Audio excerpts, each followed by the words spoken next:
1-year-old Chiamaka sat on the living room floor, surrounded by colorful toys she barely touched. Her cries were soft now, just a whisper as her tiny fingers reached for the crib bars.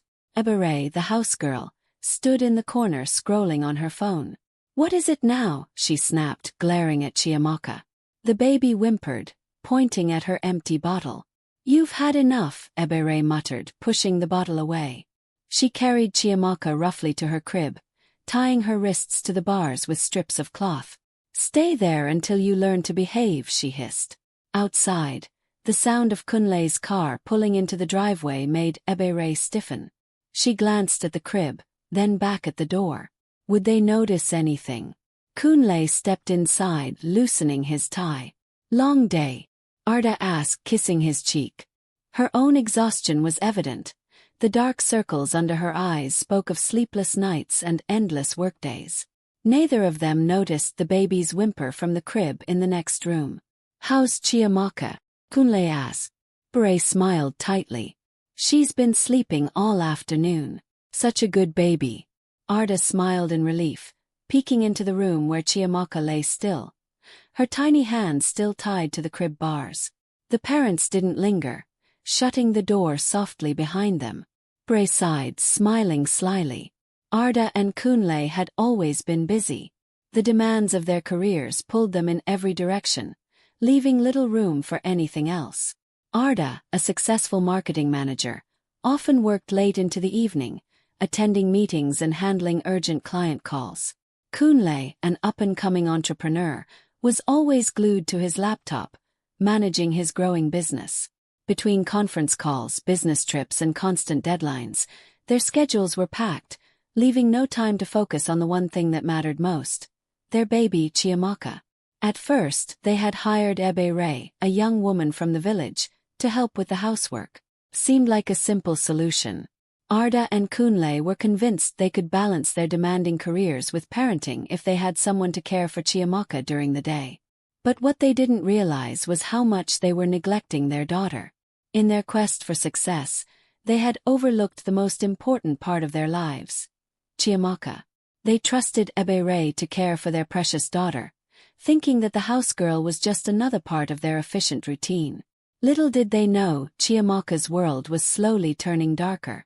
Every day, the baby was left alone with Ebere while her parents rushed out the door. When Ada finally arrived home after work, she was tired, her mind consumed with deadlines and meetings. Kunle, too, barely had time to sit down and enjoy a meal before rushing off to attend to his business. The bond they had with Chiamaka began to weaken as they became more absorbed in their busy lives. It was in these moments of neglect that Ebere began to take advantage. No one was around to question her methods. The baby's cries, though frequent, went unheard, as the parents were too distracted to notice the growing signs of mistreatment. Their daughter, the very reason they worked so hard, was left to suffer. Their lives of ambition and career-driven success were becoming a trap that held them further away from the one thing they truly needed to cherish: their child. They didn't know it then, but this neglect was the beginning of a nightmare. The next morning, Ada picked Chiamaka up for her bath. Her fingers froze as she noticed faint red marks on the baby's wrists. "What is this?" she asked aloud, her heart skipping a beat. Ebere was quick to respond, her voice calm but dismissive. "Oh, she's always grabbing the crib bars. Babies are rough, Ma." Ada frowned but didn't press further, her mind clouded with exhaustion. Later, Kunle noticed Chiamaka flinch when Ebere reached for her.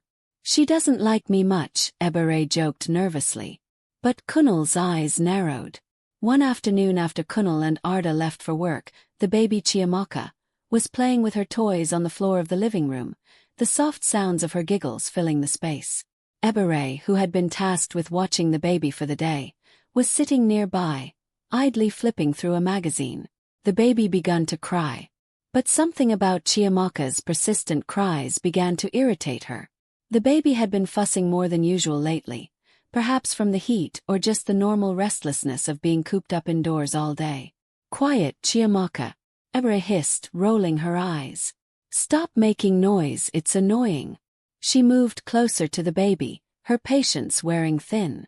When Chiamaka let out another wail, louder this time, Ebere snapped. Her hand came down swiftly, pinching the baby's soft arm, making Chiamaka yelp in pain. The little girl's eyes widened with shock as tears sprang to her eyes. She whimpered, reaching out toward Ebere, hoping for comfort, but instead the harshness only deepened. "Stop crying," Ebere barked, her face twisted with frustration. She grabbed Chiamaka roughly, lifting her from the ground as the baby's cries grew louder. "You're such a burden, always crying." With little concern for the baby's distress, Ebere marched toward the laundry room, the only place in the house that was tucked away, dark and cold, far from anyone's view. She opened the door and tossed Chiamaka inside with little care, the sound of the door slamming shut echoing through the house. Chiamaka cried harder now, her tiny voice muffled by the heavy door. The laundry room was cramped, with old, discarded clothes scattered on the floor and laundry baskets piled high. It was a cold, unwelcoming space, and Chiamaka, barely understanding the world around her, felt abandoned and alone. "Stay there and don't make another sound," Ebere snapped, locking the door behind her as she returned to the living room. The baby's cries, now desperate and broken, reverberated through the house, but no one was around to hear them. The house was silent, save for the sounds of Chiamaka's sobs. Inside the laundry room, Chiamaka huddled in the corner, her tiny body trembling. The floor was cold. The baby's cries grew weaker, but still unable to stop the tears from flowing. Across the fence, Mama Ingerzi paused while hanging clothes.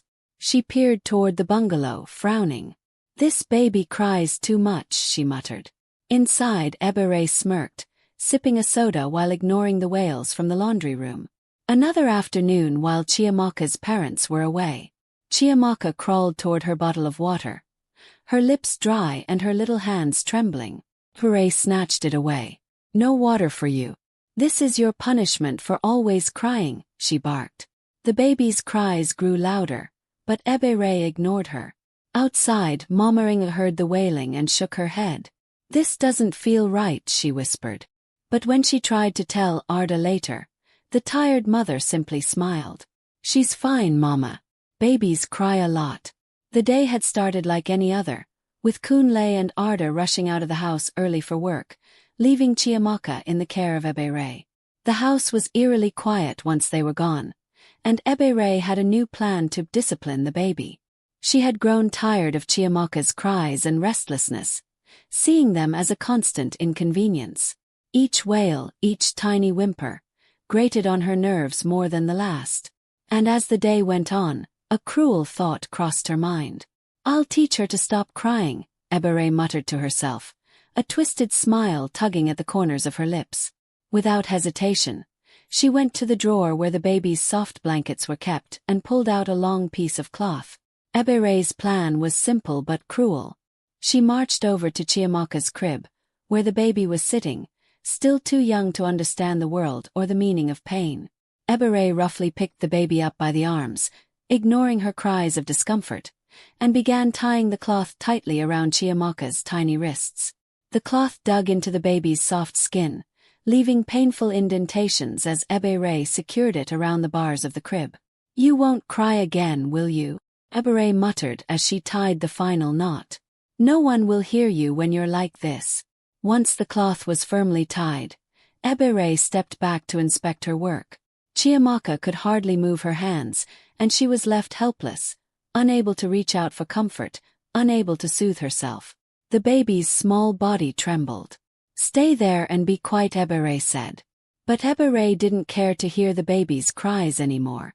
Satisfied with her work, she left the room, locking the door behind her. Hours passed. Ebere wandered around the house, doing her chores as if nothing was amiss. She didn't check on Chiamaka, didn't care to see if the baby was comfortable or safe. The house was still and quiet, save for the occasional muffled whimpers that could barely be heard from behind the closed door. Ebere was busy with other tasks, leaving the baby alone. The baby cried again, a sound so soft, so broken, but there was no one to answer. The pain in Chiamaka's wrists grew worse, but her cries went unheard. That evening, Ada gently dressed Chiamaka for bed, humming a lullaby. But her heart sank when she noticed faint, fresh red marks on her baby's wrists. The baby squirmed, her tiny face twisted in discomfort. Ada's hands trembled as she stroked Chiamaka's cheek. "What is going on?" she whispered to herself. Ada confronted Ebere that night. "Why does she have these marks?" Ebere, ever calm, laughed. "Babies are always restless, Ma. She must have done it while playing." Ada didn't respond, but an uneasy feeling crept into her chest. In the nursery, Chiamaka whimpered softly, reaching for her mother as Ada reluctantly handed her back to Ebere. One day, Kunle came home earlier than usual, hearing faint sobs from the nursery. He opened the door slowly, seeing Chiamaka trembling in the crib. Before he could react, Ebere rushed in. "Oh, she just woke up," she said quickly, untying the baby's hands. Kunle left the room, feeling uneasy. Later that evening, as she fed Chiamaka, the baby seemed restless, her eyes darting toward the nursery door. Ada sighed. "Maybe we're not spending enough time with her," she said to Kunle. He nodded but was too buried in his work to look up. Neither of them noticed the way Ebere smirked as she passed by, carrying laundry. Mama Ingerzy, their elderly neighbor, couldn't ignore her growing suspicions. She saw Ada hanging clothes the next morning and approached cautiously. "Ada, I don't mean to intrude, but I hear your baby crying all the time. Is she okay?" Ada forced a smile.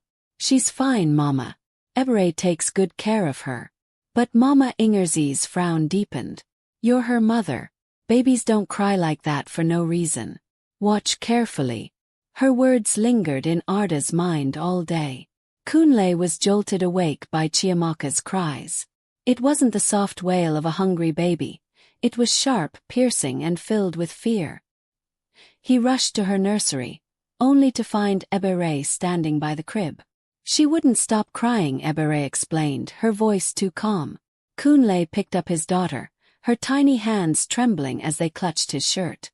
Something about the scene felt off.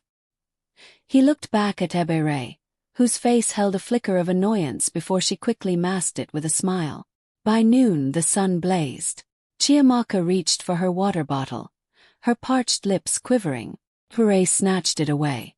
"No water for you," she said coldly. "This is your punishment for crying earlier."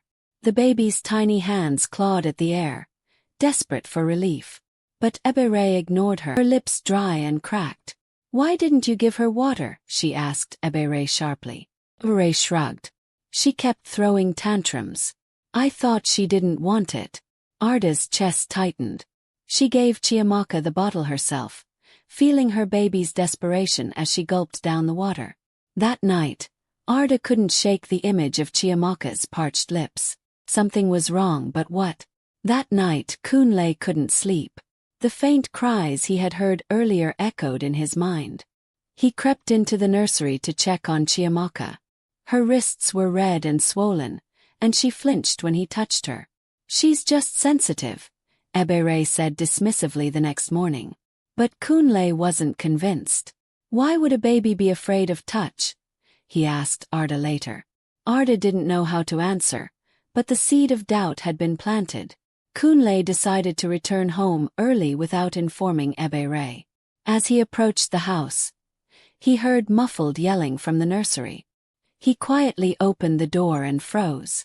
Ebere was hovering over the crib, her face twisted in anger. "If you cry one more time, I'll leave you in the dark all night," she snarled. Chiamaka was tied to the crib again, her cheeks wet with tears. Kunle's heart raced as he stepped inside. "What are you doing to my child?" he demanded. Ebere's face turned pale. "Sir, I was just disciplining her. She's so stubborn, and I didn't want her to hurt herself." Kunle's jaw tightened. He untied Chiamaka, his hands trembling with anger. "If I ever see this again, you'll regret it," he said coldly. That night he told Ada everything. "We need to watch her closely," he said.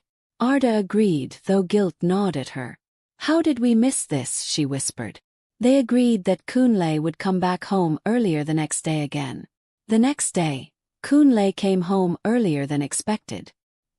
He walked through the house, searching for his daughter's giggles but heard faint sobbing instead. Following the sound, he found the laundry room door ajar. Inside, Chiamaka sat in the corner, her cheeks wet with tears.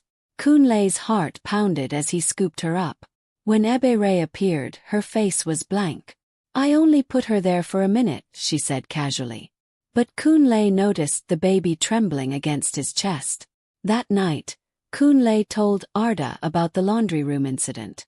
"She looked terrified," he said, pacing the living room. "Maybe we should get a camera," Kunle suggested, "so we can have proof of what she has been doing." Ada shook her head. "We can't spy on her, it's wrong." Reluctantly, Ada agreed to Kunle's plan. They installed a small camera in the nursery, hidden behind a bookshelf. Just to be sure, Kunle reassured her. The next day, while they were at work, the camera silently recorded everything. Ebere moved about the nursery, her face hardening when Chiamaka cried. "Do you ever stop?" she snapped, shaking the baby lightly. Ada's heart broke as she watched the footage later that night. Kunle rewound the footage, his hands trembling. The screen showed Ebere tying Chiamaka's wrists to the crib again, muttering angrily. "Stay quiet," she hissed. The couple stared in horror. "She's hurting her," Ada whispered, tears streaming down her face. Kunle clenched his fists. This has to stop. But confronting Ebere would require a plan. They needed to catch her in the act. Kunle returned home early the next day, determined to catch Ebere in the act. As he entered the house, he heard her voice, low and angry. "Cry one more time, and I'll leave you in the dark again." Bursting into the nursery, Kunle saw Ebere holding Chiamaka roughly.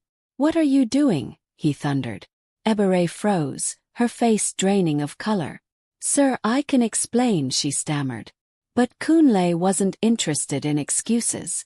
Ada returned home just as Kunle was packing Ebere's bags. "You're fired," he told her firmly. Ebere begged, her voice trembling. "Please, sir. I won't do it again." She left the house that day. Kunle's hands trembled as he replayed the footage on the laptop, the undeniable evidence of Ebere's cruelty flashing before his eyes. Ada sat beside him, holding Chiamaka close, her face pale with a mix of anger and sorrow. "This can't just end with firing her," Kunle said firmly. "She needs to face the consequences for what she's done." Ada nodded, her lips quivering. "She deserves to answer for what she's done to our baby and any other child she might hurt in the future." The guilt of their neglect weighed heavily on Ada's chest. She thought back to the countless hours they spent working, attending meetings, and building their careers, while Chiamaka had been left under Ebere's care. The truth was, they had turned a blind eye, too consumed with their own lives to see the slow, painful torment their daughter was enduring in the shadows. Chiamaka had spent so many days alone, ignored, and worse, abused by someone they trusted. Ada realized they hadn't been the parents their child needed. They had allowed their jobs and ambitions to take precedence over the welfare of their baby. They decided to report Ebere to the police.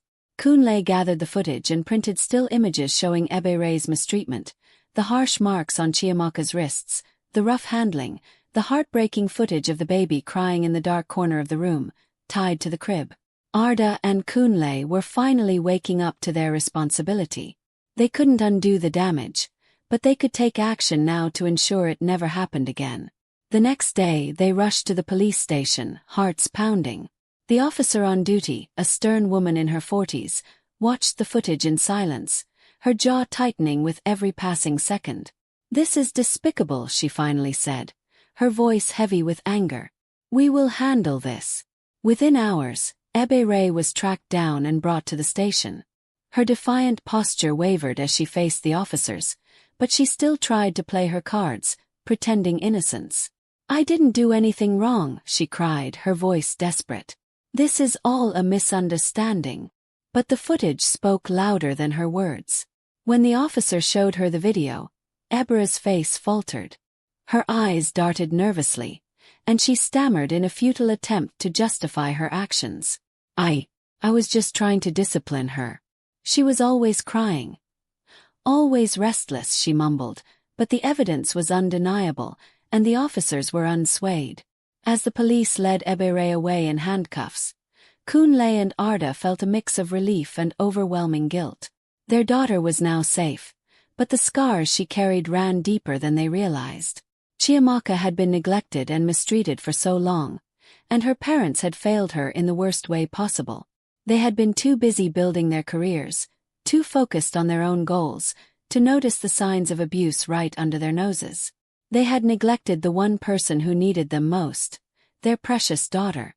The realization crushed them, but now they were determined to do everything in their power to make it right. "We've done the right thing," Kunle said, squeezing Ada's hand as they walked out of the police station. "But we have a long road ahead to rebuild her trust." And they both knew that road would require more than just love. It would require time, patience, and a commitment to be the parents Chiamaka deserved from the very start. They vowed never to make the same mistake again. That night, Ada stayed up rocking Chiamaka in her arms. "I'm so sorry," she whispered. "I should have seen it sooner." Chiamaka reached for her face, her tiny fingers brushing away a tear. Kunle joined them, placing a hand on Ada's shoulder. "We'll fix this," he promised. But Ada wasn't sure if she could ever forgive herself. With Ebere gone, the house felt different. Quiet but safe. Ada and Kunle took turns caring for Chiamaka, who slowly began to smile again. Their nights were sleepless, but this time it wasn't work keeping them busy. It was their daughter. And for the first time they didn't mind. Chiamaka clung to her parents constantly, her tiny hands gripping their clothes. Ada noticed the fear in her daughter's eyes each time she left the room. "We have to make her feel safe again," she told Kunle. He nodded, determined. Mama Nosy stepped in to help, offering to babysit Chiamaka when needed. Her warm presence seemed to soothe the baby, who giggled in her arms. Ada felt a glimmer of hope watching her daughter laugh. Kunle and Ada promised to put their family first. "No more excuses," Kunle said firmly. Ada nodded, holding Chiamaka close. "We'll do better." One sunny afternoon, Chiamaka took her first steps. Ada and Kunle cheered as she wobbled toward them, her laughter filling the room. The family began to heal. Ada adjusted her work hours, and Kunle worked from home more often. Together they built a safer, happier home for Chiamaka. Chiamaka's first word, "Mama," brought tears to Ada's eyes. Kunle laughed, hugging them both tightly. Their little girl was finally happy again. With love and care, Chiamaka flourished. Ada and Kunle had learned a painful lesson but emerged stronger, their family bond unbreakable.